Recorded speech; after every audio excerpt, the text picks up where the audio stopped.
Ya, kembali lagi kita dalam acara Bitalk Bipos bersama Bapak Didi Sutoyo, Kadisdik Banjarbaru bersama dan juga Bapak Himawan Himawan Wicaksono. Wicaksono ya. Ya, tadi bisa dijelaskan lagi mungkin kendalanya tadi setelah ini berjalan mungkin nggak pasti kan ada kendalanya mungkin prasarana atau gurunya juga kurang kah? Ya, kalau berbicara kendala pasti semua ada kendala ya Pak. Ya, Cuman kita akhirnya bersyukur nih sudah akhirnya semakin tahun semakin diperhatikan. Apalagi yang terakhir-terakhir ini perkembangannya semakin bagus nih. Pemerhatiannya semakin bagus juga kepada teman-teman juga. Kalau sarana prasarana ya beberapa titik masih Pak. Yang kalau memenuhi standar yang diupayakan yang layak ya memang belum dikatakan layak. Tapi sudah menuju ke sana, sudah ada progres nih, progres bagusnya. Kalau kendala dari banyak ya Pak, dari sekolah ada, dari orang tua ada, dari lingkungan ada. Kalau anak cenderung bisa menerima nih, apalagi anak yang usia SD, TK itu cenderung bisa menerima karena bagi mereka belum ada pikiran-pikiran jeleknya nih masih kadarnya itu masih terlalu rendah gitu loh Pak. Jadi mereka masih yang penting bermain bareng, masih aman. Yang terkadang ini malah dari pandangan orang tua nih, orang tua masyarakat sekitarnya. Karena tahu ya. Iya. Jadi entah karena faktor apa nih, biasanya ada yang hanya mendengar-dengar, menebak-nebak, jangan dekat-dekat nanti ketularan, padahal itu bukan suatu penyakit. Itu akhirnya yang membuat batasan-batasan penerimaan anak-anak penyandang disabilitas nih, peserta didik disabilitas di sekolah yang akhirnya kurang baik sebenarnya gitu. Jadi kalau masalah bullying di sekolah pun dari instruksi kepala dinas yang ada bahwa ada tim reaksi cepat, tim penanggulangan bullying juga ada. Itu ada ya. Sudah ada. Kalau terjadi gitu ya. Ya. Tapi sejauh ini ada nggak sudah bullying tuh dari anak-anak teman-temannya itu? Bullyingnya kalau di sekolah malah cenderung enggak ya Pak, Enggak apalagi ya, di teman SD ya. ya, Oh, karena SD ya. mereka iklimnya kan memang sudah terbentuk nih, sudah lama, jadi mereka sudah terbiasa. Kalau di awal-awal paling kelas 1 tuh biasanya yang peserta didik baru, mereka penyesuaian yang tadinya tidak ada di lingkungan sekolah mereka, terus ada penyandang disabilitas ya, perlu penyesuaian, tapi tidak sampai yang bullying, belum ada sih, seperti itu.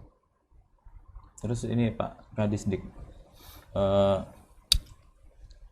sejauh ini untuk anak-anak ini batasannya seperti apa dia bisa masuk di sekolah inklusi ini, dan kemudian yang SLB tadi kan, kita kan ada SLB di Guntung Manggis dulu ya, kalau nggak salah di SLB di Guntung Manggis nih. Yang Anggong ya, Bundaran tuh. Bundaran ada Rasanya dulu di Guntung di mana? Bengga. Di Bengga kan, di dalam itu dulu SDLB rasanya dulu. Ya, SLB Banjarbaru.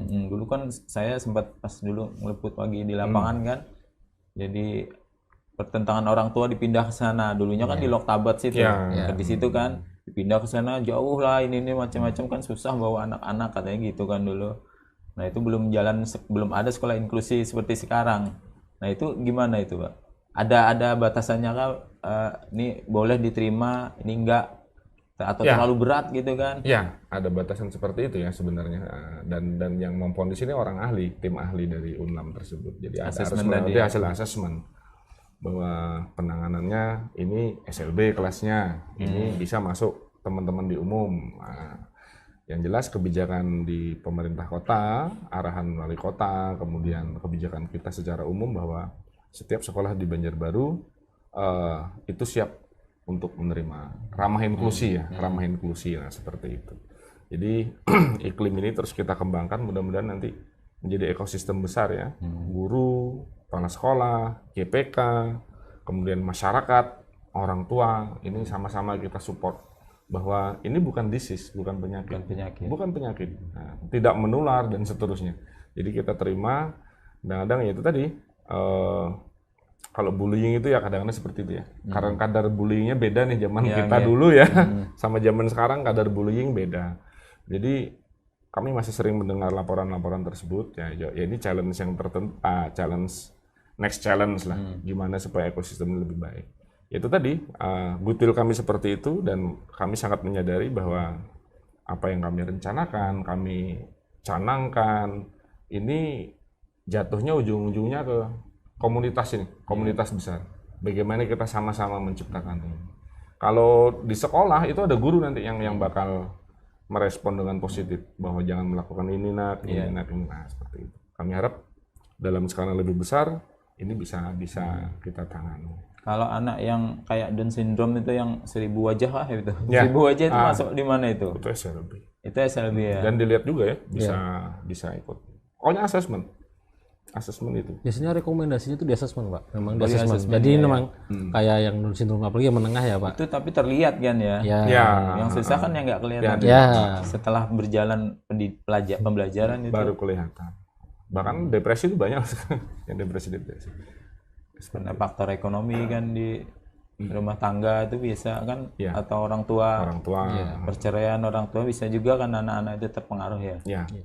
Makanya kita sama-sama lihat kiri kanan ada apa ini, kemudian ya jangan cuek lah kalau yang itu yang kita harapkan ya dari orang tua, dari sekolah juga, dan ini kita kampanyekan terus. Mudah-mudahan ke depan ya niat baik kita ini bisa berlangsung dengan baik. Dan sekarang ya memang standar pelayanan minimal di sekolah itu bergerak terus. Timbul definisi-definisi baru, pojok inklusi dan lain-lain. Yang ini memerlukan pendanaan sangat besar. Alhamdulillah nih teman-teman GPK ini guru pendamping khusus kan ada KKG-nya ya, ada paguyuban besarnya, kita komunikasi juga. Jadi segala keterbatasan sarana tadi ya kita semangat sama-sama. Bagaimana ini bisa teratasi. Komunikasi dengan orang tua jalan ya. Jadi kekurangan kadang-kadang orang tua paham. Kami siap support Pak dan seterusnya. Karena banyak ini materi pembelajaran dan seterusnya. Ya kadang-kadang kami jujur bahwa ini sifatnya agak baru ya. Kadang-kadang mata anggarannya belum ada, belum ini dan. Tapi insya Allah ya pelan-pelan. Penting kita goodwill besarnya. Ada niat baiknya di situ lah. Siap ramah inklusi semua. Beberapa sekolah yang sudah kita stressing itu sudah siap pojok inklusinya sama alat bermain dan lain-lain. Alat apa? Stimulus. Nah, seperti itu. Saya sempat baca kemarin tuh di DPRD mendukung, tapi minta jangan buru-buru katanya di Sedik. Nah itu gimana itu menyikapi itu? Saya pikir ya permasalahan ini mungkin sebenarnya permasalahan nasional bahwa definisi-definisi ini sudah harus kita kerjakan, bahwa kita harus terbiasa. Kita lihat di negara tetangga mungkin ya, itu udah kita ketinggalan jauh. Oh jauh ya? Iya, negara-negara maju itu udah biasa anak kursi roda sekolah ya kan, tidak ada bullying di situ dan seterusnya. Bahkan malah justru mendapat perhatian ya, perhatian lebih ya. Iya, kita yang tanda kutip orang biasa ya, kita membantu anak-anak yang istimewa tadi. Nah ini yang mau kita ciptakan, bukan nanti atau besok atau apa ya. Sekarang kita kerjakan. Challenge-nya apa ya kita pikirkan sama-sama. Nah itu. Katanya ini Pak ya, anak-anak yang berkebutuhan khusus nih ada juga yang justru mereka punya kelebihan ya. Ada yang katanya pinter gambar gitu, dia memang nggak ngomong tapi pinter dia gambar. Mungkin nulis nggak ini kan dia atau bidang matematika atau pelajaran, tapi dia menggambar ini atau yang ini dia pinter gitu loh. Itu ada seperti apa itu? Ada pembimbingan khusus kah kalau untuk anak-anak seperti itu? Untuk yang seperti itu biasanya kan gini Pak, penanganan pembimbingan ini tidak hanya di materi akademik aja ya. Ada di perihal akademik, ada yang di komunikasinya. Akademiknya bisa, komunikasinya belum lancar, bisa berarti pembimbingannya di masalah komunikasi. Ada yang masalah perilakunya, akademisnya bagus, perilakunya kurang bagus nih, kita bimbing di perilakunya. Nah, itu terjadi tuh di salah satu sekolah di Banjarbaru juga ada. Anaknya memang penangkapannya bagus, daya ingatnya bagus. Bahkan di kelas 1 pun dia udah bisa mengerjakan perkalian. Tapi di satu sisi perilakunya kurang nih. Jadi pendampingan. Ada kebijakan pendampingan dulu sampai kelas 3. Kelas 4 dievaluasi, ketika di kelas 4, dia tidak perlu pendampingan akademik. Dia pendampingan perilaku. Jadi saat pembelajaran di kelas kita dampingin, tapi ketika mengerjakan atau apa di akademik kita lepas. Kita hanya mengawasi di pendampingan di perilakunya. Jadi tidak semata-mata berarti kalau didampingi anaknya itu semuanya tidak. Kita sesuai dengan keperluan anaknya, kebutuhannya. Jadi tidak semuanya itu harus didampingi secara utuh, semuanya enggak. Kita berdasarkan dari asesmen, dan asesmen itu akan berkelanjutan. Setiap 3 bulan itu dari GPK-nya melaporkan juga nih perkembangannya seperti apa. Kita rapat lagi, kita duduk bersama di KKG itu. Kalau ada permasalahan, oh ini perkembangannya kemana ya arahnya, baiknya seperti apa. Karena kalau mengandalkan secara semuanya dibiayai pemerintah ya seperti yang disampaikan anggarannya tidak ada. Jadi ya kita bergerak semampu kita udah diperhatikan juga, sudah terima kasih banget nih teman-teman udah diperhatikan, udah diberi Pak, kayak batu loncatan awal nih. Ini dasarnya awal nih seperti ini, kita tinggal mengembangkannya aja sih begitu. Jadi masalah anak yang ingatannya tinggi ya tadi banyak di lapangan ada gitu ya. Itu faktor penyebabnya apa sih sampai anak-anak itu jadi seperti bukan penyakit ya tadi kan itu jadi seperti itu gitu, karena banyak yang mungkin kelebihan gizi bisa juga atau apa. Kalau masalah faktor penyebab banyak nih Pak. Ada ketika riwayat orang tuanya ada, bisa genetik secara genetik. Saat proses kehamilan bisa, makanan mungkin bisa, nutrisi masuk saat hamil bisa, traumatik saat hamil bisa, jatuh lah atau banyak makan faktor. vaksin itu mungkin pengaruh juga lah. Biasanya pemutih wajah apa sih? Itu ya. Ya merkuri, kandungan merkuri ya itu. Saat proses kelahiran ada bisa, setelah dia lahir, saat dia tumbuh perjalannya waktu bisa juga. Jadi banyak terlalu luas banget nih. Makanya kalau asesmen itu ke otak ya. Ya banyak Pak, bisa ke otak, bisa ke fisik. Gitu. Kayak tadi yang disampaikan Bapak bahwa anak yang Down syndrome itu kan di gen. Istilahnya di gen anaknya ya. Kalau istilahnya kan dia trisomi 21. Ada kerusakan di kromosom nomor 21. Jadi makanya mukanya istilahnya sejuta wajah tadi. Gitu dari Indonesia sampai ujung di mana aja ya sama. Karena kerusakannya sama. Gitu. Jadi kalau ditanya faktornya apa? Wah, terlalu banyak nih. Harus diusut satu persatu. Mungkin yang paling banyak apa gitu. Jadi mungkin orang tua bisa ketika kehamilan bisa menjaga kan supaya tidak terjadi seperti itu. Kalau di selain genetik tadi. Biasanya kan ini produk hilir gitu ya. Hilir ketahuan, jadi nggak mau men-stretching dari awal. Stretching dari awal kan terbatas nih Pak. Jadi kebanyakan biasanya tuh di pola saat hamil nih biasanya sama traumatik. Biasanya di situ. Pola makan tadi ya? Ya pola makan, ya pola hidup. Pola hidup. Penggunaan kosmetik. Bahkan yang terakhir kita pernah digaungkan ya, bahwa kedekatan sumur sama jamban ya, sama sumur tetangga itu pengaruh. Salah satu penyebab stunting yang besar. Jadi bakteri di saat hamil ya, minum, itu. Sedangkan perilaku kita kan minum air sumur ya. Nah itu ternyata ada premis seperti itu ya untuk kota-kota. Kenapa sih di kota ini orangnya mampu apa-apa kok? Bahwa ternyata itu dipakai pemutih dan seterusnya pada saat hamil. Itu kalau untuk tuna daksa itu yang cacat itu masuk juga ya di sini? Iya masuk. Bisa. Tuna rungu masuk.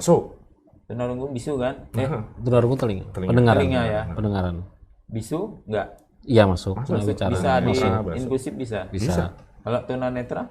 Bisa juga. Bisa. Tapi biasanya kalau tunanetra itu ada di sekolah khusus karena mereka biasanya belajar dulu kan. Makanya kan kalau di sekolah inklusi itu ada kayak kerjasama secara tidak langsung nih. Ketika anak belajar di sekolah yang reguler, terus ketika dia memang terlalu berat, kita rekomendasikan untuk pindah ke SLB. Tapi itu juga sebaliknya di SLB, ini bagus nih, terlalu bagus nih di SLB, direkomendasikan pindah. Jadi kayak apa ya Pak? Bukan transfer tuker-tukeran tuh hal yang biasa. Jadi tidak yang gitu. di situ kan gitu ya. Kayak Arini itu kan cacat disabilitas ya yang di Martapura itu kan dia. Tapi sekarang jadi penulis dia. Jadi begini Mas Hari ya, maaf nih motong nih. Jadi kita beberapa kali ikut APEX ya, Asosiasi Pemerintah Kota se-Indonesia, bahwa sudah ada tekanan sih dari undang-undang ya bahwa kita harus ramah. WLD ini banyak, WLD pendidikan, WLD tenaga kerja dan seterusnya.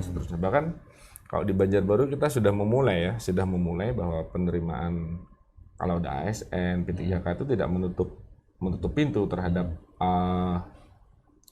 disabilitas tadi. Ada catatan-catatan di bawah biasanya untuk menderita, bukan untuk penyandang disabilitas, syarat ini dan seterusnya. Bahkan kita coba kemarin beberapa jago editing gambar apa di Diskominfo sudah ada yang sudah ikut gabung ya. Memang ya agak unik ini karena kita harus tahu latar belakang. Iya. Kita tidak boleh menolak. Iya. Mereka juga ingin, mereka tuh bukan tidak bermanfaat seperti itu. Iya. Nah, mereka ada manfaat. Ada semuanya bermanfaat. Semuanya kelebihan. berhak untuk bergabung di kehidupan kita. Seandainya ini dikembalikan ke kita di saat menyandang hal demikian kan, nah itu lah yang kita bangun terus ya, bahwa kita sama-sama bahwa Banjarbaru kota ramah inklusi, sekolahnya ramah inklusi.